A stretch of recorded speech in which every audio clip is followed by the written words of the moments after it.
ప్రపంచ కార్మికులారా యాకం కండి, పోరాడితే పోయేది లేదు బానిస సంఖ్యలు తప్ప అన్నాడు కార్ల్ మార్క్స్ మహానుభావుడు. కాబట్టి మార్క్స్ సిద్ధాంతం ప్రకారం ప్రతిఫలం ఆశించి పనిచేసే ప్రతి ఒక్కడు కార్మికుడే.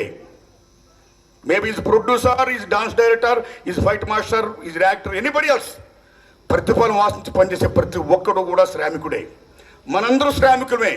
ఇలాంటి దశలో పాన్ ఇండియా అనే ఒక కొత్తది వచ్చి, ఈ పాన్ ఇండియా రావడం వల్ల ఈవేళ మన తెలుగు వాళ్ళకి చాలామందికి, కొంతమందికి నిజం చెప్పండి పని లేకుండా పోతుందండి. పాన్ ఇండియా ఎప్పుడు ఓకే రావాలి, డెవలప్మెంట్ మనం ఆశిద్దాం. ఇవాళ ఇంటర్నేషనల్కి వెళ్ళారు, మనం గర్విద్దాం.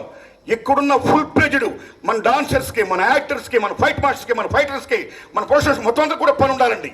ఆ పని ఉండేట్టుగా మన చలచిత్ర పరిశ్రమ పెద్దలందరూ కూడా కూర్చొని హిందీనేమో పాన్ ఇండియా అభివృద్ధి అనేది, ఆ యజ్ఞఫలాలు అనేవి అందరికీ చెందాలి తప్పితే కొద్దిమంది అనిపిస్తే కాదది. ఆ యజ్ఞఫలాలు అందరూ అనిపించేటట్టుగా, అందరికీ పనున్నట్టుగా ఏం చేస్తే బాగుంటుందో అది చెయ్యండి అని నేను విజ్ఞప్తి చేస్తున్నా. ప్లీజ్ సేమ్ టైం ఈవేళ చిత్రపూర్ కాలనీ ఉంది, చాలామంది ఉన్నారు, ఇంకా చాలామంది ఈవేళ ఎంతోమంది కార్మికులకి, ఎంతోమంది యూనియన్ సభ్యులకి, అన్ని రకాల ఉన్న 24 క్లాసులు చాలామందికి ఇవాళ ఇళ్ళు లేవు.